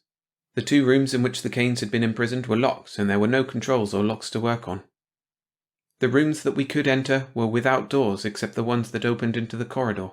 After intensive searching, we realized there was no way to damage the ship or reach any section other than our allotted space. We gave up. The women went to the sleeping compartments to rest, and Kane and I went to the kitchen. At random, we sampled the variously coloured boxes and bottles and discussed our predicament. "Trapped," Kane said angrily. "Trapped in a steel prison." He slammed his fist against the tabletop. "But there must be a way to get out. Every problem has a solution." "You sure?" I asked. "What? Does every problem have a solution?" "I don't believe it. Some problems are just too great. Take the problem of a murderer in our civilization. John Doe has killed someone, and his problem is to escape. Primarily, a murderer's problem is the same principle as ours. A murderer has to outwit an entire civilization. We have to outwit an entire civilization that was hundreds of times more advanced than ours is now, when we were clubbing animals and eating the meat raw. Damn few criminals get away these days, even though they've got such crowds to lose themselves in. All we have is a ship that we can't control. I don't think we have a chance. My resignation annoyed him. Each of us had reacted differently. Kane's wife was frightened. Verana was calm because of an inner serenity that few people have. I was resigned, and Kane was angry. For several minutes we sampled the different foods. Each one had a distinctive flavour, comparable to that of a fruit or vegetable on Earth. Kane lifted a brown bottle to his lips, took a huge gulp, and almost choked. "Whiskey!" "My masters realized your race would develop intoxicants, and tried to create a comparable one," the machine explained. I selected a brown bottle and sampled the liquid. "A little stronger than our own," I informed the machine. We drank until Kane was staggering about the room, shouting insults at the alien race in the mechanical voice that seemed to be everywhere. He beat his fist against a wall until blood trickled from bruised knuckles. "Please don't hurt yourself," the machine pleaded. "Why?" Kane screamed at the ceiling. "Why should you care?" "My masters will be displeased with me if you arrive in a damaged condition." Kane banged his head against a bulkhead. An ugly bruise formed rapidly. "Stop me, then!" "I can't. My masters created no way for me to restrain or contact you other than the use of your language." It took fully 15 minutes to drag Kane to his sleeping compartment. After I left Kane in his wife's care, I went to the adjoining room and stretched out on the soft floor beside Verana. I tried to think of some solution. We were locked in an alien ship at the start of a 6-month journey to a strange planet. We had no tools or weapons. Solution? I doubted if 24 geniuses working steadily for years could think of one. I wondered what the alien race was like. Intelligent, surely. They had foreseen our conquest of spaceflight when we hadn't even invented the wheel. That thought awed me. Somehow they had analysed our brains thousands of years ago and calculated what our future accomplishments would be. They had been able to predict our scientific development, but they hadn't been able to tell how our civilization would develop. They were curious, so they had left an enormously elaborate piece of bait on the moon. The aliens were incredibly more advanced than ourselves. I couldn't help thinking, and to a rabbit in a snare, mankind must seem impossibly clever. I decided to ask the machine about its makers in the morning. When I awoke, my head was throbbing painfully. I opened my eyes and blinked several times to make sure they were functioning properly. I wasn't in the compartment where I'd fallen asleep a few hours before. I was tied to one of the chairs in the kitchen. Beside me, Verana was bound to a chair by strips of cloth from her skirt, and across from us, Marie was secured to another chair. Kane staggered into the room. Although he was visibly drunk, he appeared more sober than the night before. His dark hair was rumpled and his face was flushed, but his eyes gleamed with a growing alertness. "Awake, huh?" "What have you done, Harry?" His wife screamed at him. Her eyes were red with tears and her lips twisted in an expression of shame when she looked at him. "Obvious, isn't it? While all of you were asleep, I conked each of you on the head, dragged you in here and tied you up." He smiled crookedly. "It's amazing the things a person can do when he's pickled. I'm sorry I had to be so rough, but I have a plan, and I knew you wouldn't agree or cooperate with me." "What's your plan?" I asked. He grinned wryly and crinkled bloodshot eyes. "I don't want to live in a zoo on an alien planet. I want to go home and prove my theory that this problem has a solution." I grunted my disgust. "The solution is simple," he said. "We're in a trap so strong that the aliens didn't establish any means to control our actions.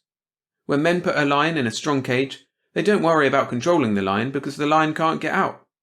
We're in the same basic situation." "So what?" Verana queried in a sarcastic tone. "The aliens want us transported to their planet so they can examine and question us, right?" "Right." "Ed, remember that remark the machine made last night?" "What remark?" "It said, 'My masters will be displeased with me if you arrive in a damaged condition.' What does that indicate to you?" I assumed a baffled expression. I didn't have the slightest idea of what he was driving at, and I told him so. "Ed," he said, "if you could build an electronic brain capable of making decisions, how would you build it?"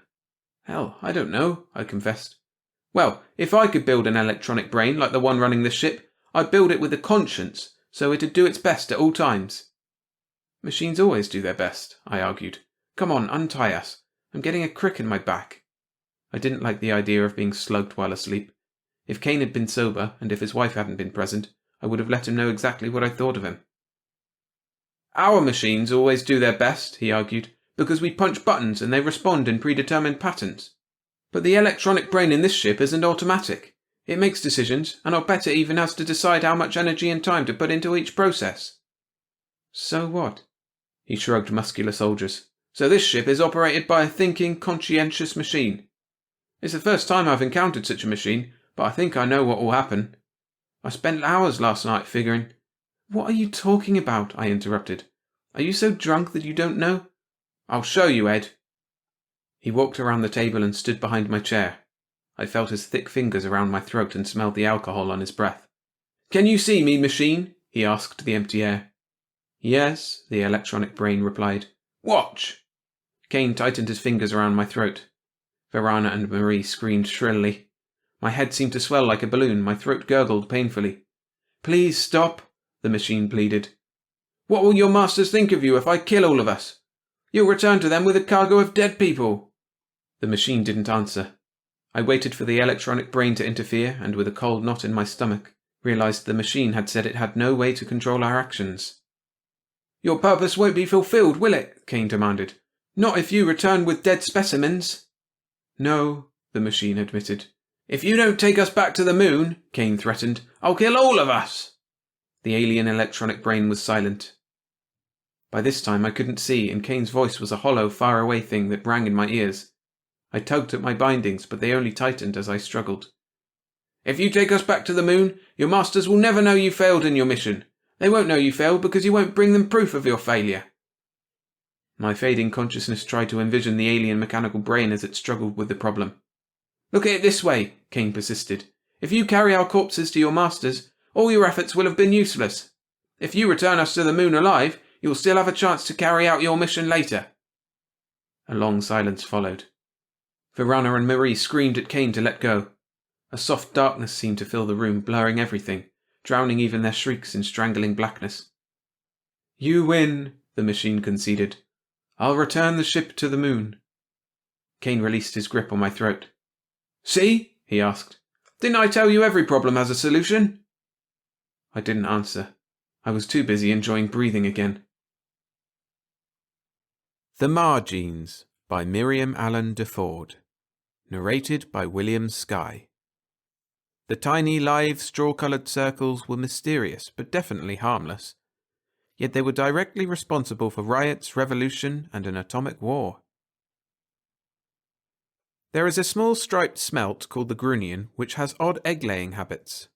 At high tide on the 2nd, 3rd, and 4th nights after the full of the moon from March to June, thousands of female grunions ride in on the waves to a beach in Southern California near San Diego, dig tail first into the soft sand, deposit their eggs, then ride back on the wash of the next wave.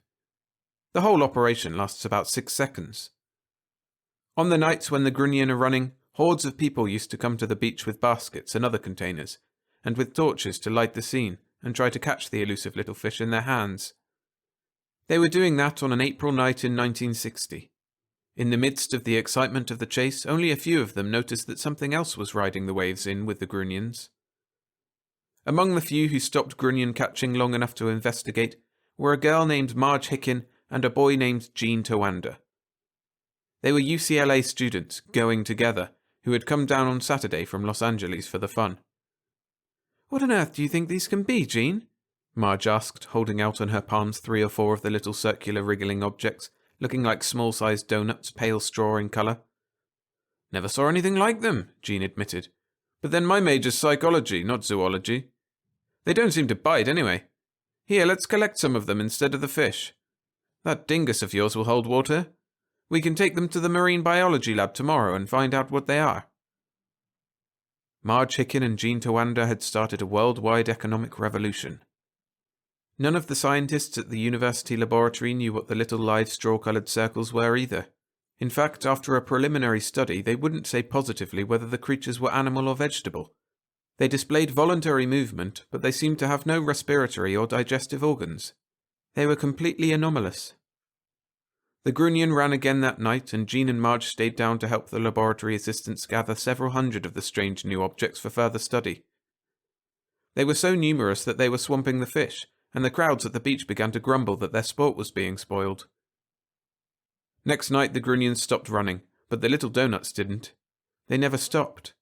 They came in by hundreds of thousands every night, and those which nobody gathered wriggled their way over the land until some of them even turned up on the highways, where a lot of them were smashed by automobiles, on the streets and sidewalks of La Jolla, and as far north as Oceanside and as far south as downtown San Diego itself.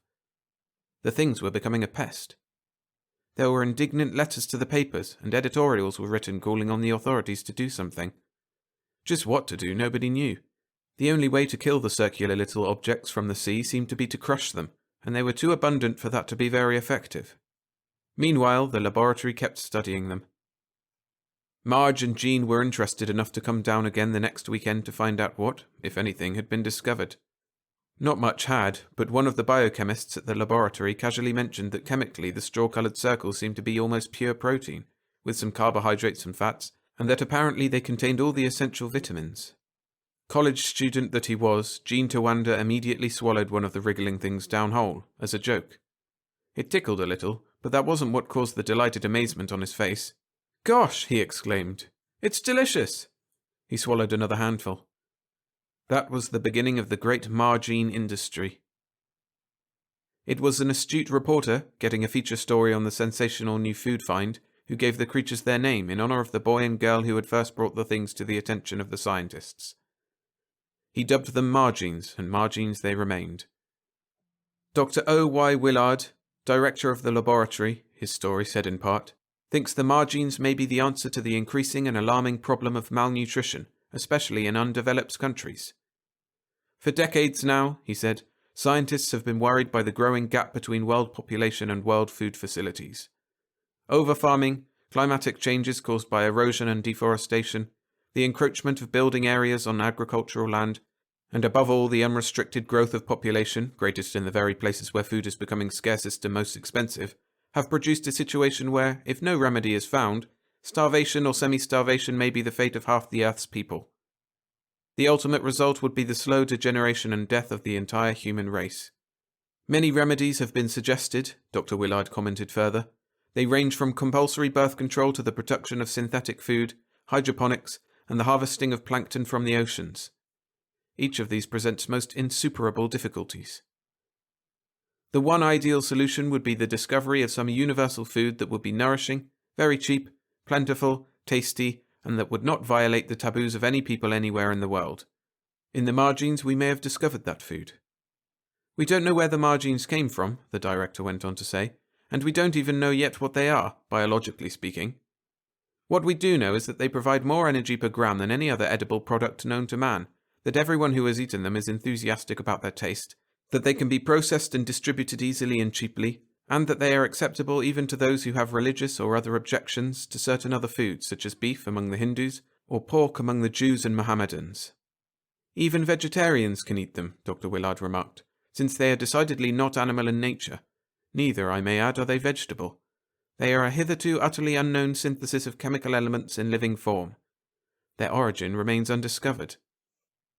Naturally, there was no thought of feeding people on raw Margenes. Only a few isolated places in either hemisphere would have found live food agreeable. Experiments showed that the most satisfactory way to prepare them was to boil them alive, like crabs or lobsters. They could then be ground and pressed into cakes, cut into convenient portions. One 1-inch square cube made a nourishing and delicious meal for a sedentary adult, 2 for a man engaged in hard physical labor. And they kept coming in from the Pacific Ocean nightly, by the million. By this time, none of them had to be swept off streets or highways. The beach where for nearly a century throngs had gathered for the sport of catching grunion was off bounds now. It was the property of California Margene Incorporated, a private corporation heavily subsidized by the federal government as an infant industry. The grunions themselves had to find another place to lay their eggs, or die off, nobody cared which. The sand they had used for countless millennia as an incubator was hemmed in by factory buildings and trampled by Margene gatherers. The whole beautiful shore for miles around was devastated.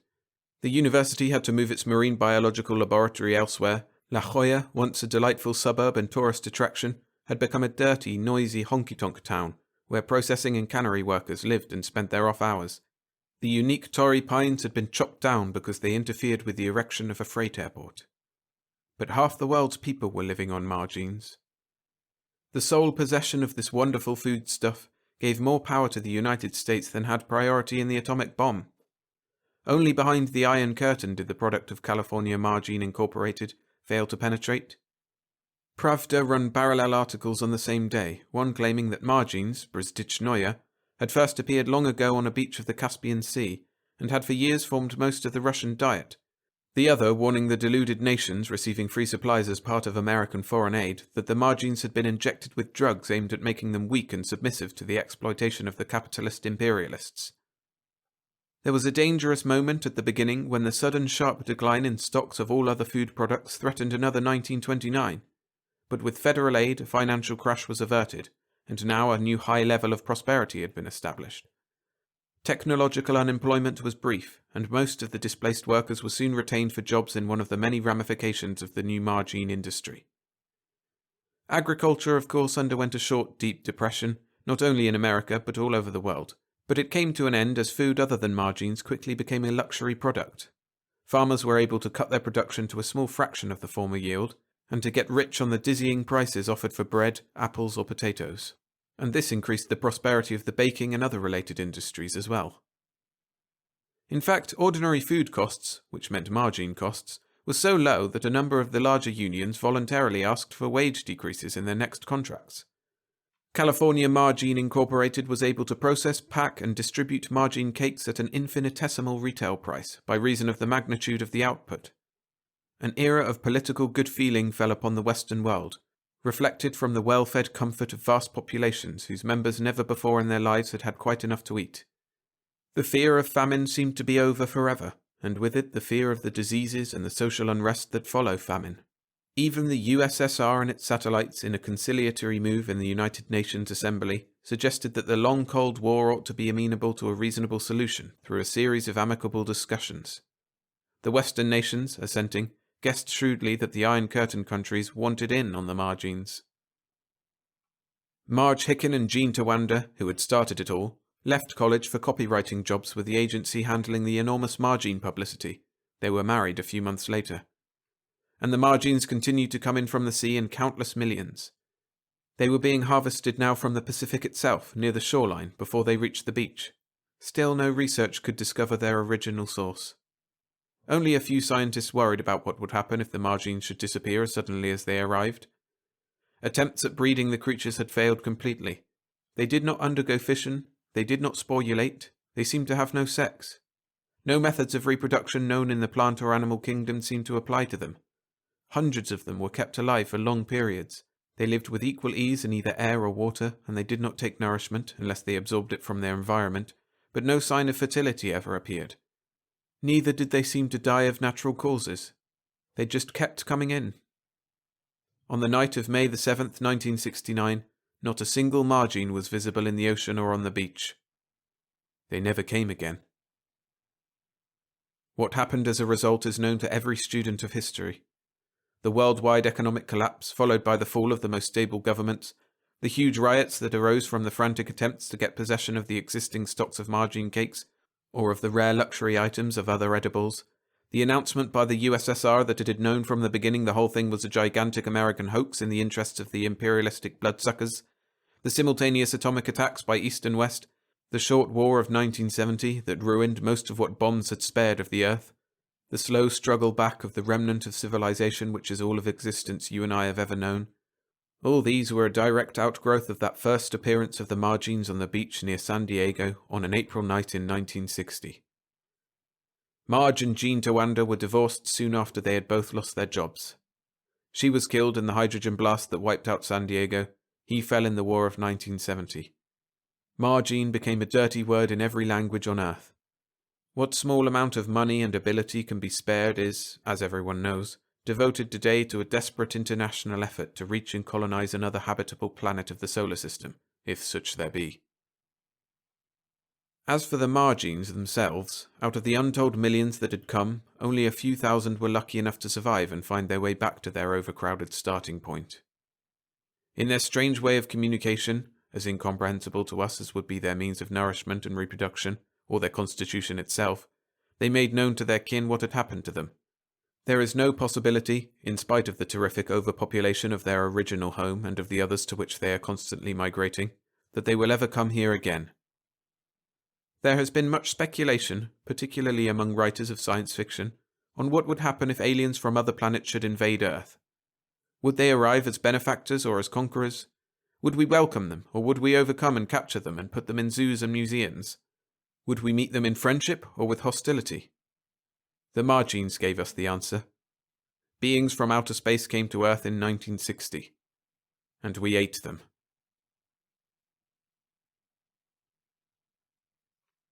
Don't forget to hit the like button if you're enjoying the stories. It really helps me grow and make more videos like this one. Thanks. The Hunters by William Morrison, also known as Joseph Samachson. Narrated by William Skye. To all who didn't know him, Kurt George was a mighty hunter and actor. But this time he was up against others who could really act, and whose business was the hunting of whole worlds. There were 30 or more of the little girls, their ages ranging apparently from 9 to 11, all of them chirping away like a flock of chicks as they followed the old mother hen past the line of cages. "Now, now, girls," called Miss Burton cheerily, "don't scatter. I can't keep my eye on you if you get too far away from me. You, Hilda, give me that water pistol. No, don't fill it up first at that fountain. And Francis, stop bouncing your ball. You'll lose it through the bars, and a polar bear may get it and not want to give it back." Francis giggled. "Oh, Miss Burton, do you think the polar bear would want to play catch?" The two men who were looking on wore pleased smiles. "Charming," said Manto, "but somewhat unpredictable, despite all our experiences, muy amigo." "No attempts at Spanish, Manto, not here. It calls attention to us. And you are not sure of the grammar, anyway. You may find yourself saying things you do not intend." "Sorry, Pallet. It wasn't an attempt to show my skill, I assure you. It's that by now I have a tendency to confuse one language with another." "I know, you never were a linguist. But about these interesting creatures, I suggest they could stand investigation.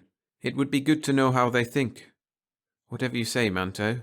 If you wish, we shall join the little ladies. We must have our story prepared first." Pallet nodded, and the two men stepped under the shade of a tree whose long, drooping, leaf-covered branches formed a convenient screen. For a moment the tree hid silence. Then there came from beneath the branches the chatter of girlish voices, and two little girls skipped merrily away. Miss Burton did not at first notice that now she had an additional 2 children in her charge.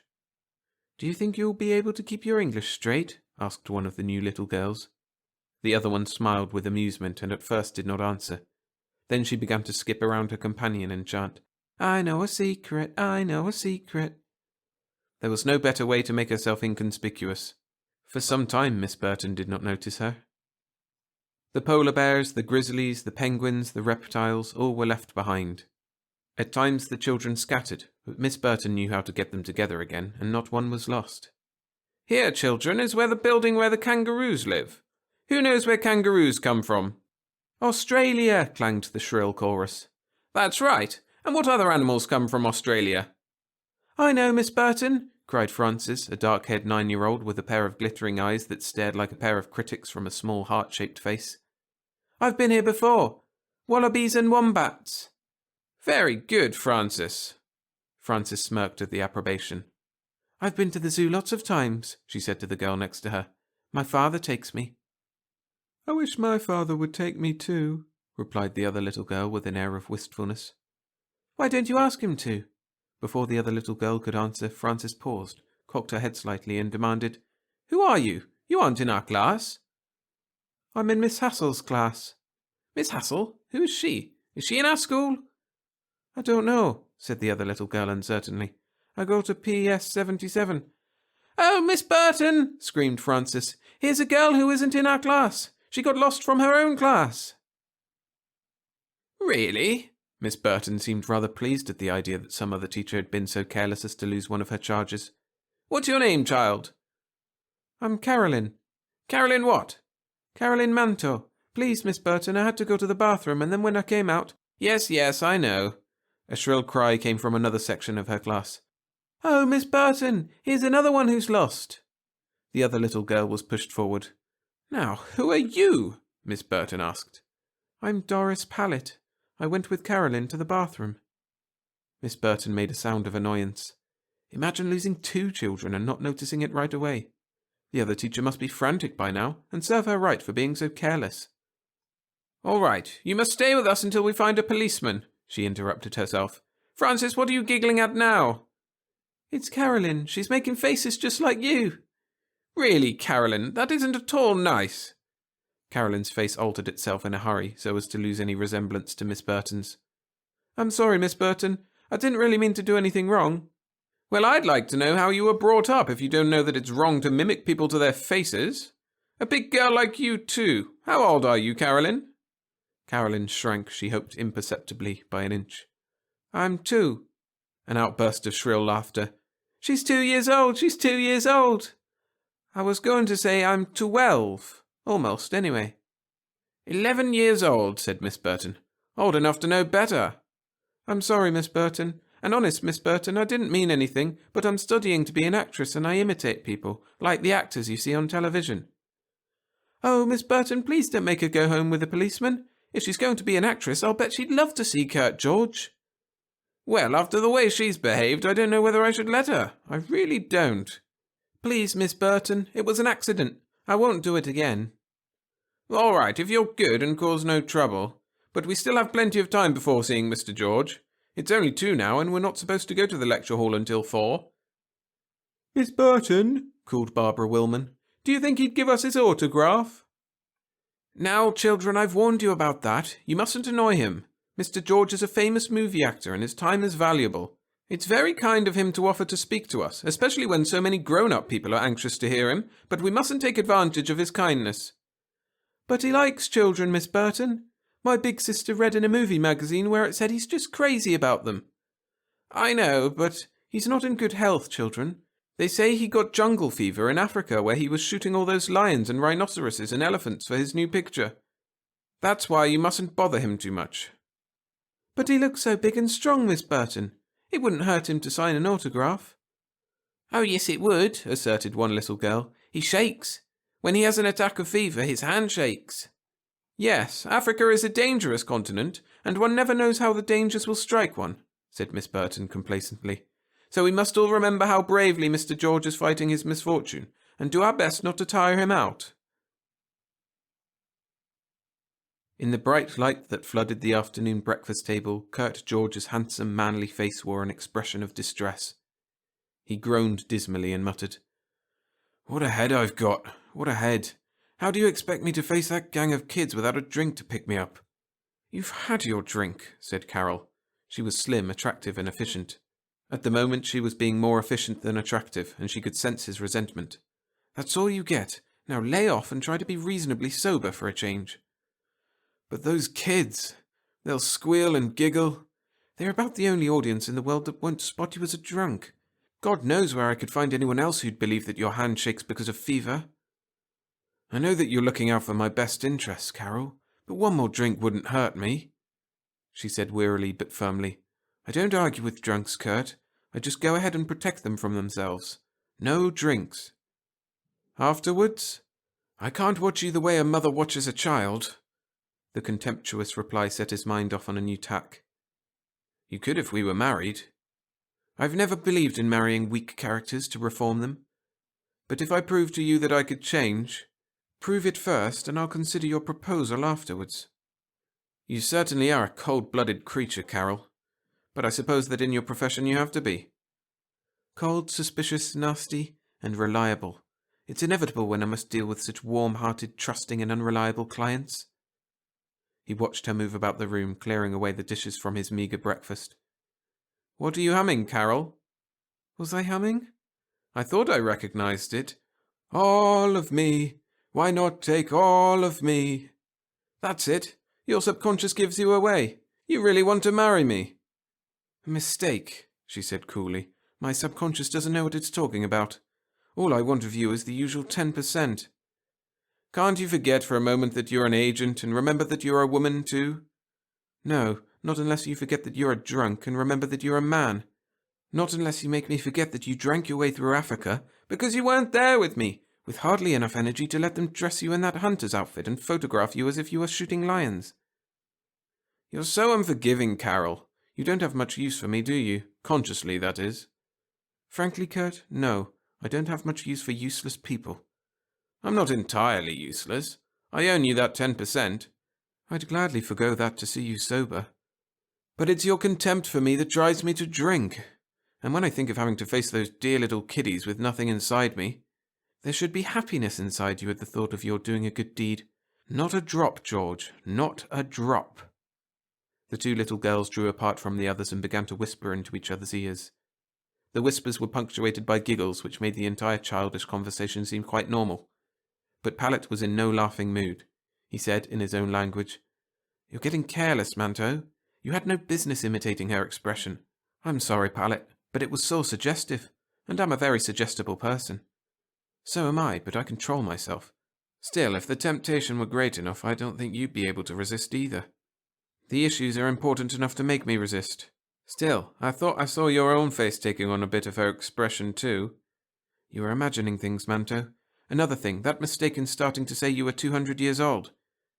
They would have thought it a joke, and I think I got out of that rather neatly. You like to skate on thin ice, don't you, Manto? Just as you did when you changed your height. You had no business shrinking right out in public like that. I did it skillfully. Not a single person noticed. I noticed. Don't quibble. I don't intend to. Some of these children have very sharp eyes. You'd be surprised at what they see. Manto said tolerantly, "You're getting jittery, Pallet. We've been away from home too long."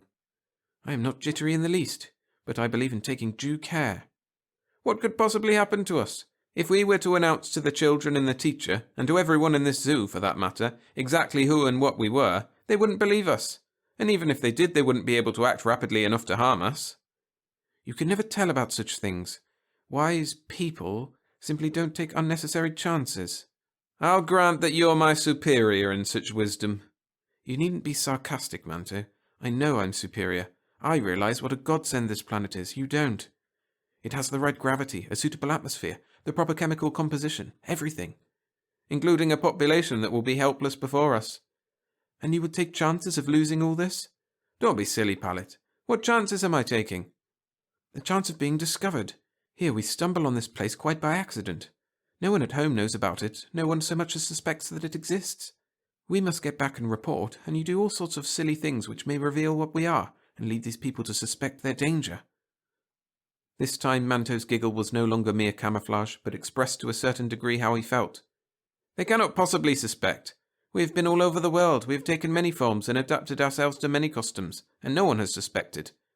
And even if danger really threatened, it would be easy to escape. I could take the form of the schoolteacher herself, of a policeman, of anyone in authority. However, at present there is not the slightest shadow of danger. So, Pallet, you had better stop being fearful." Pallet said firmly, "Be careful, and I won't be fearful. That's all there is to it." "I'll be careful. After all, I shouldn't want us to lose these children. They're so exactly the kind we need. Look how inquiring they are, how unafraid, how quick to adapt to any circumstances." Miss Burton's voice said, "Good gracious, children, what language are you using? Greek?"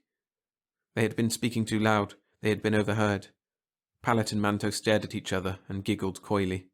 Then, after a second to think, Pallet said, "One, Ismay, Urton Bay." "What?" Francis shrilled triumphantly.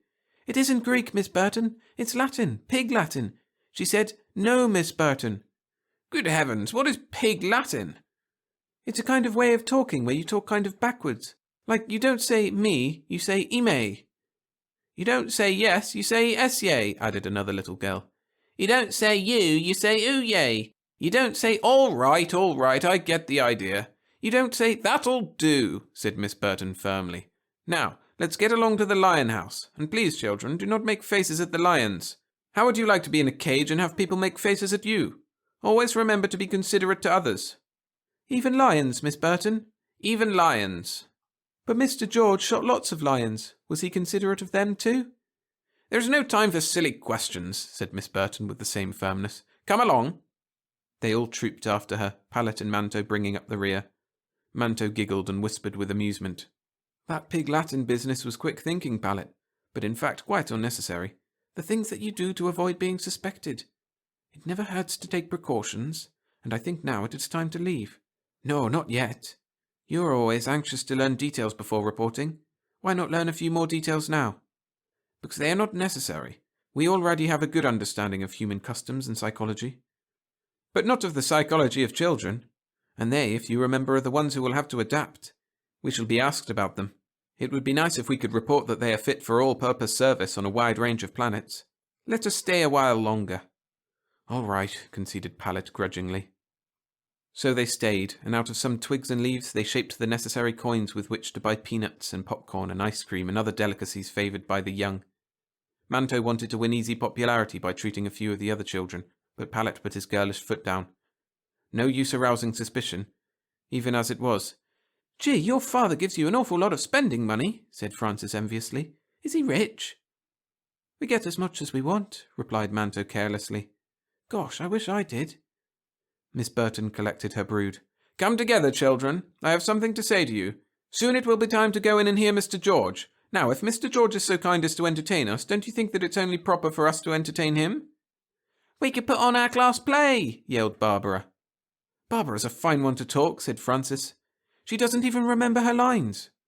No, children, we mustn't do anything we can't do well. That wouldn't make a good impression. And besides, there is no time for a play. Perhaps Barbara will sing. I can sing a thank you song, interrupted Francis. That would be nice. I can recite, added another little girl. Fine. How about you, Carolyn? You and your little friend Doris. Can she act too? Carolyn giggled. Oh, yes, she can act very well. I can act like people, she can act like animals. The laughing girlish eyes evaded a dirty look from the little friend. She can act like any kind of animal. She's certainly a talented child, but she seems so shy. Oh, no, said Carolyn. She likes to be coaxed.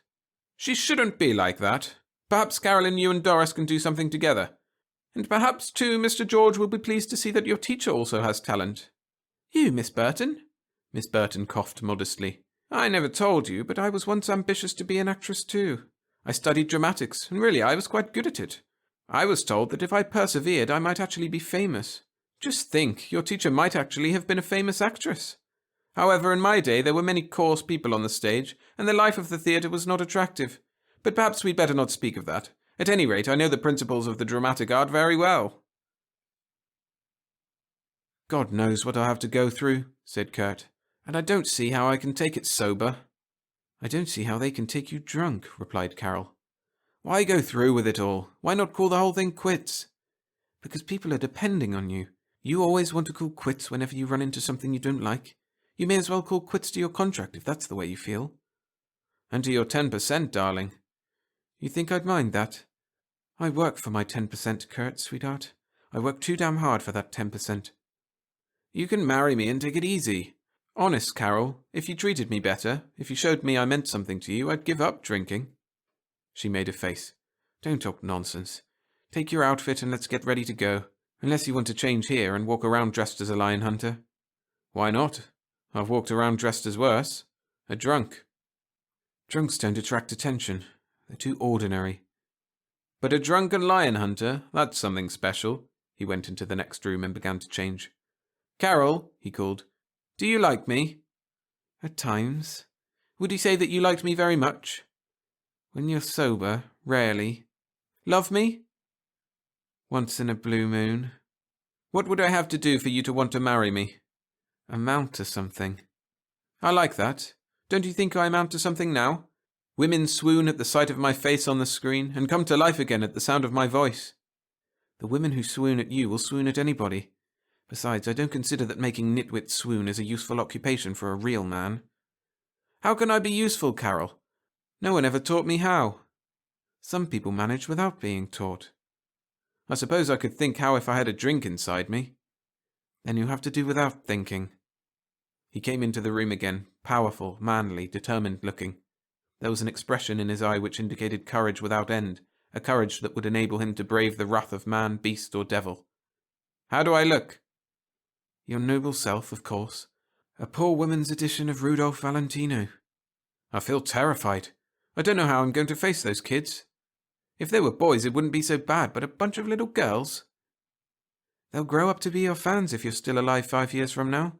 Meanwhile, into each life some rain must fall. You would talk of water when you know how I feel? Sorry. Come on, let's go. The lecture hall resounded with giggles, and beneath the giggles was a steady undercurrent of whispers, of girlish confidences exchanged, of girlish hopes that would now be fulfilled. Miss Burton's class was not the only one which had come to hear the famous actor Hunter describe his brave exploits. There were at least 5 others like it, and by some mistake a class of boys who also whispered to each other in manly superiority, and pretended to find amusement in the presence of so many of the fairer sex. In this atmosphere of giggles and whispers, Manto and Pallet could exchange confidences without being noticed. Pallet said savagely, "Why did you tell her that I could act too?" "Why, because it's the truth. You're a very good animal performer. You make a wonderful dragon, for instance. Go on, Pallet, show her what a fine dragon you can—" "Stop it, you fool, before you cause trouble." "Very well, Pallet. Did I tempt you?" "Did you tempt me? You and your sense of humour. You and your lack of it.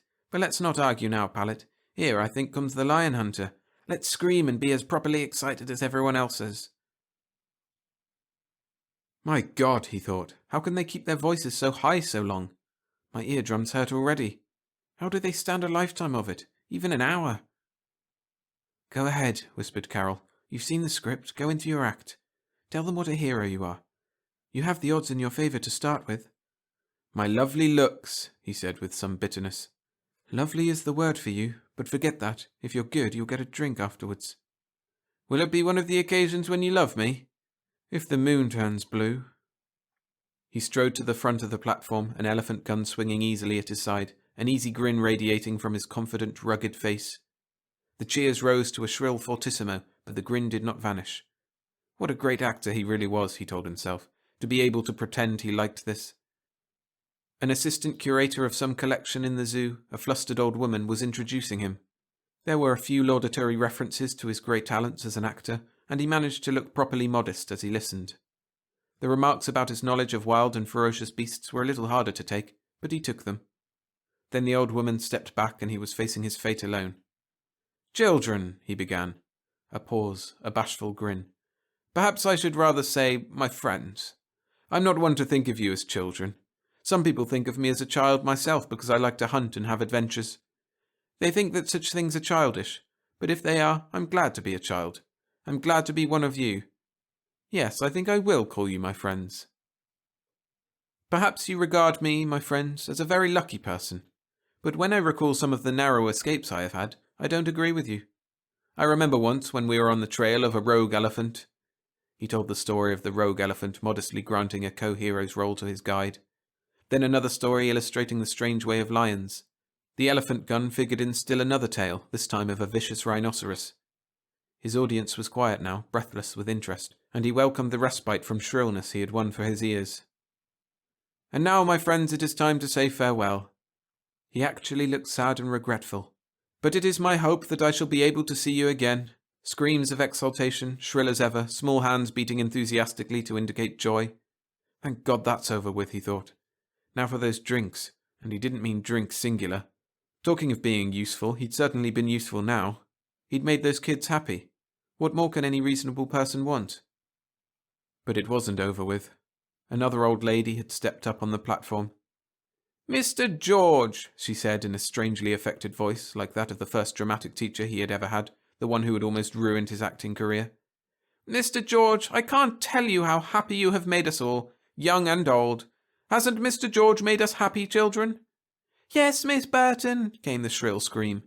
"And we feel that it would be no more than fair to repay you in some small measure for the pleasure you have given us. First, a thank you song by Francis Heller." He hadn't expected this, and he repressed a groan. Mercifully, the first song was short. He grinned the thanks he didn't feel. To think that he could take this while sober as a judge. What strength of character, what willpower. Next, Miss Burton introduced another kid, who recited. And then Miss Burton stood upright and recited herself. That was the worst of all. He winced once, then bore up. You can get used even to torture, he told himself. An adult making a fool of herself is always more painful than a kid, and that effective elocutionist's voice gave him the horrors. But he thanked her too. his good deed for the day. Maybe Carol would have him now, he thought. A voice shrilled, "Miss Burton?" "Yes, dear?" "Aren't you going to call on Carolyn to act?" "Oh, yes, I was forgetting. Come up here, Carolyn. Come up, Doris. Carolyn and Doris, Mr. George, are studying how to act. They act people and animals. Who knows, some day they too may be in the movies, just as you are, Mr. George. Wouldn't that be nice, children?" What the devil do you do in a case like that? You grin, of course, but what do you say without handing over your soul to the devil? Agree how nice it would be to have those sly little brats with faces magnified on every screen all over the country? Like hell you do. Now, what are we going to act, children? Please, Miss Burton, said Doris. I don't know how to act. I can't even imitate a puppy. Really, I can't, Miss Burton. Come, mustn't be shy. Your friend says that you act very nicely indeed. Can't want to go on the stage and still be shy. Now, do you know any movie scenes? Shirley Temple used to be a good little actress, I remember. Can you do any scenes that she does? The silence was getting to be embarrassing, and Carol said he didn't amount to anything. He never did anything useful. Why, if thanks to his being here this afternoon those kids lost the ambition to go on the stage, the whole human race would have cause to be grateful to him. To him and to Miss Burton. She'd kill ambition in anybody. Miss Burton had an idea. I know what to do, children. If you can act animals, Mr. George has shown you what the hunter does. You show him what the lions do. Yes, Carolyn and Doris, you're going to be lions. You are waiting in your lairs, ready to pounce on the unwary hunter. Crouch now behind that chair. Closer and closer he comes. You act it out, Mr. George, please. That's the way. Ever closer, and now your muscles tighten for the spring, and you open your great wide red mouths in a great big roar. A deep and tremendous roar as of thunder crashed through the auditorium. A roar, and then from the audience an outburst of terrified screaming such as he had never heard. The bristles rose at the back of his neck and his heart froze. Facing him across the platform were two lions, tensed as if to leap. Where they had come from he didn't know, but there they were, eyes glaring, manes ruffled, more terrifying than any he had seen in Africa. There they were, with the threat of death and destruction in their fierce eyes, and here he was, terror and helplessness on his handsome, manly and bloodless face, heart unfrozen now and pounding fiercely, knees melting, hands clutching an elephant gun. The thought was like a director's command. With calm efficiency, with all the precision of an actor playing a scene rehearsed 1,000 times, the gun leaped to his shoulder, and now its own roar thundered out a challenge to the roaring of the wild beasts, shouted at them in its own accents of barking thunder. The shrill screaming continued long after the echoes of the gun's speech had died away. Across the platform from him were two great bodies, the bodies of lions, and yet curiously unlike the beasts in some ways, now that they were dead and dissolving as if corroded by some invisible acid. Carol's hand was on his arm. Carol's thin and breathless voice shook as she said, "A drink. All the drinks you want." "One will do. And you. And me. I guess you're kind of useful after all."